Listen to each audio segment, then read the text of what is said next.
sepeda, satu, dua,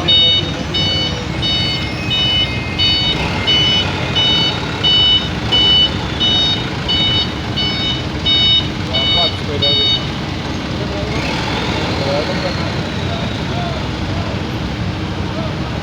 Terus, jangan.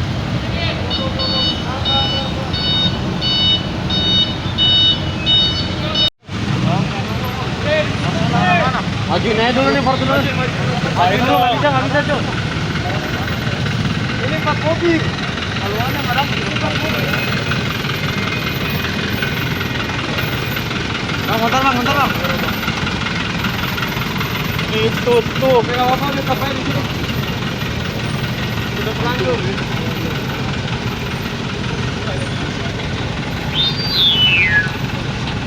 Nah, mau terus sedikit.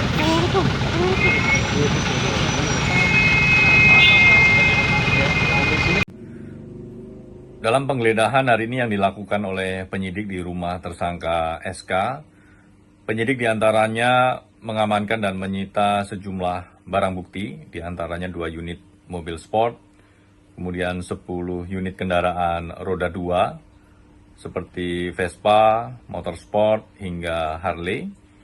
Kemudian ada 7 unit sepeda. Selain itu, penyidik juga mengamankan dan menyita beberapa perhiasan dan sejumlah uang tunai, baik dalam bentuk rupiah ataupun valuta asing, mulai dari dolar Amerika, euro, hingga yen. Barang bukti yang diamankan tersebut diduga terkait ataupun bersumber dari uang-uang hasil dugaan tindak pidana korupsi pemerasan yang dilakukan oleh tersangka berkaitan dengan pengurusan dokumen keimigrasian. Untuk itu, barang bukti yang diamankan dan disita ini tentunya nanti juga butuh dikonfirmasi, dimintai keterangan kepada pihak-pihak untuk menjelaskan, baik dari para tersangka ataupun para saksi dalam rangkaian pemeriksaan para saksi dalam penyidikan perkara ini.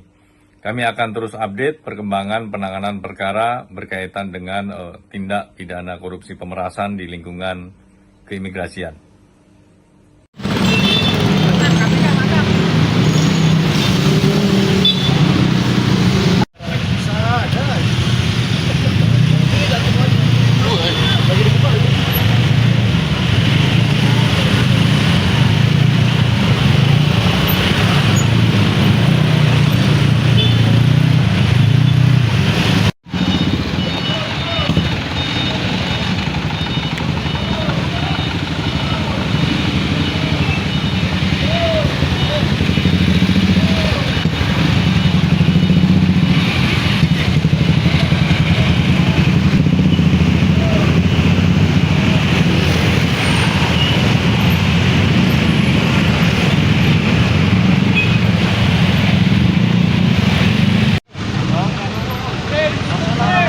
Majuin aja dulu nih Fortuner.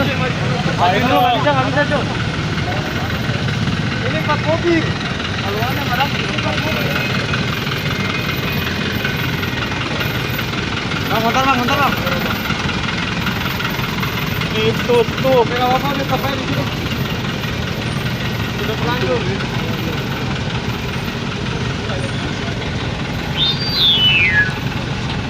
Nah, mau terus sedikit.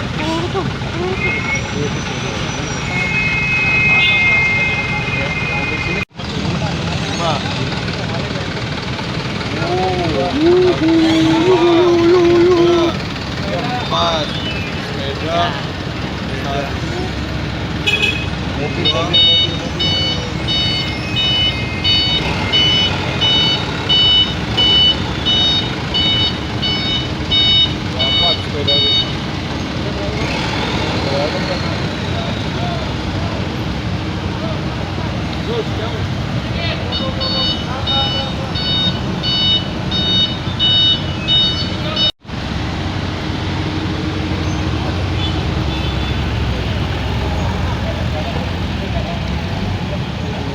Porsche. Ferrari apa Porsche? Porsche. Ini mobil penyidik kan? Ini kan. Penyidik ini.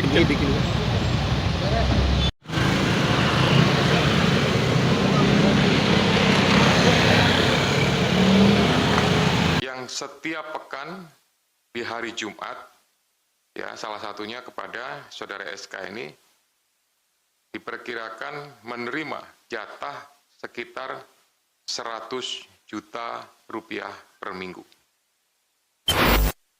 Oke, baik, terima kasih. Assalamualaikum warahmatullahi wabarakatuh. Waalaikumsalam. Salam sejahtera untuk semuanya, selamat sore dan salam sehat. Yang saya hormati rekan-rekan wartawan, media, dan seluruh yang hadir pada kesempatan sore ini. Yang saya hormati juga hadir bersama saya ini agak full team. Ya, artinya ada Pak Asep, ya, kemudian juga ada Pak PLT Direktur Penyidikan, Pak Taufik, gitu, dan pastinya ada Mas Budi selaku juru bicara. Sore ini saya akan menyampaikan pelaksanaan kegiatan penyelidikan tertutup yang sudah kita ketahui bersama dari sejak kemarin, ya, dan saya menyampaikan apresiasi. Kemudian juga selain itu ucapan terima kasih, juga permohonan maaf, gitu ya. Kenapa? Karena pasti ada menunggu, ya, bertahan, gitu. Kapan di konvers, kapan dapat informasi, kapan di doorstop, kapan dibales WhatsApp-nya, gitu ya. Nah, semuanya berproses, gitu. Tapi ya kami harus melakukan banyak kegiatan di dalam, sampai kemudian memastikan dan informasi itu bisa atau layak disampaikan kepada teman-teman wartawan jurnalis semuanya. Detailnya terhadap peristiwa tertangkap tangan dugaan tindak pidana korupsi, ya, terkait pengurusan izin tinggal sementara warga negara asing di Kementerian Hukum dan HAM.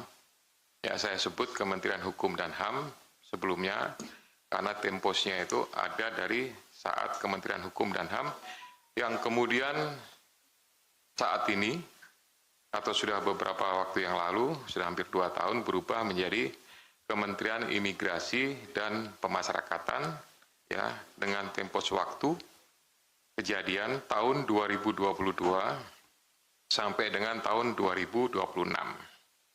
Gitu.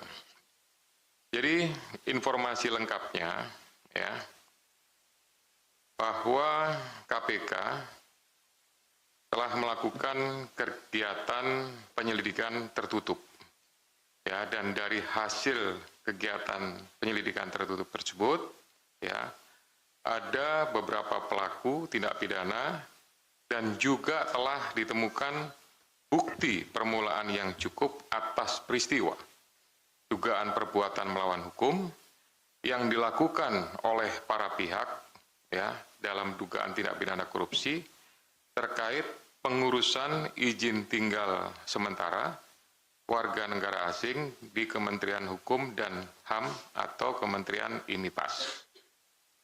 Saya masuk kepada konstruksi perkaranya. Jadi, kegiatan penyelidikan tertutup ini bermula dari tindak lanjut terkait kasus atau perkara rencana penggunaan tenaga kerja asing (RPTKA) di Kementerian Ketenagakerjaan yang sudah ditangani oleh penyidik KPK pada tahun 2025 dan adanya data atau laporan transaksi keuangan dari Pusat Pelaporan dan Analisis Transaksi Keuangan PPATK. Jadi saya tambahkan bahwa ini sebagai latar belakang, ya, gitu. Informasi yang kami dapatkan ini merupakan sebuah pengembangan. Dulu di awal di 2025 ada kasus RPTKA, kemudian ada juga informasi-informasi yang kami dapatkan berdasarkan dari BPATK. Maknanya bahwa tidak hanya dari pengaduan masyarakat saja, tapi bisa juga bersumber bahkan dari whistleblower system, dari internal, ya, dari kementerian, badan, lembaga, dan lain-lain, itu bisa sebagai dasar atau bahan kami untuk melakukan kegiatan tersebut. Nah, dalam laporan PPATK mengenai transaksi keuangan yang terkait itu ada 35 pegawai Kementerian IMIPAS periode tahun 2019 sampai dengan 2025 ditemukan aliran dana pada 96 rekening bank dengan total nilai mencapai 366,7 miliar rupiah.